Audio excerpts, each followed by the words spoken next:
ছোট একটা উটের বাচ্চা তার মাকে প্রশ্ন করলো, মাগো, আমাদের পিঠের উপরে এত বড় কুচ থাকে কেন? তখন সেই উটনি তার বাচ্চা উটকে বলল, বাবা শোনো, মরুভূমির মধ্যে সফর করার সময় আশেপাশে কোনো পানি থাকে না, তাই আল্লাহ রাব্বুল আলামিন আমাদের পিঠের উপরে এই কুচ দিয়েছেন, যার মধ্যে আমরা পানি জমা করে রাখি, আর কয়েকদিন পর্যন্ত এই কুজের মধ্যে জমা করে রাখা পানি পান করে আমরা উত্তপ্ত মরুভূমির মধ্যে চলতে পারি। তখন সেই বাচ্চা উটটি তার মাকে আরেকটা প্রশ্ন করলো, মাগো, আমাদের এত বড় বড় পা কেন?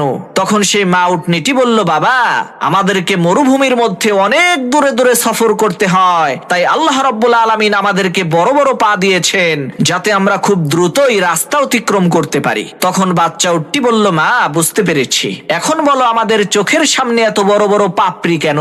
তখন সেই মা উটনিটি বলল, বাবা, মরুভূমির মধ্যে অনেক সময় বালুর ঝড় হয়, আর সেই ঝড়ের মধ্যে যাতে আমাদের চোখটা সুরক্ষিত থাকে, এ কারণেই আল্লাহ রাব্বুল আলামিন আমাদের চোখের পাপড়ি এত বড় করে দিয়েছেন। তখন সেই উটের বাচ্চাটি বলল, মাগো, আল্লাহ তাআলা আমাদের পিঠে কুচ দিয়েছে মরুভূমিতে পানি সংরক্ষণের জন্য, লম্বা লম্বা পা দিয়েছে মরুভূমির পথ চলার জন্য, চোখের বড় বড় ভ্রু আর পাপড়ি দিয়েছে মরুভূমির ঝড়ের কবল থেকে চোখটাকে নিরাপদ রাখার জন্য। তাহলে আমরা মরুভূমিতে না থেকে এই চিড়িয়াখানার মধ্যে থাকছি কেন? এই চিড়িয়াখানা তো আমাদের থাকার জায়গা না। প্রিয় ভাই আমার, আপনার মধ্যে যতই গুণ থাকুক না কেন, আপনি যদি সঠিক জায়গায় না থাকেন, তাহলে আপনি কখনোই আপনার প্রাপ্য মর্যাদা পাবেন না।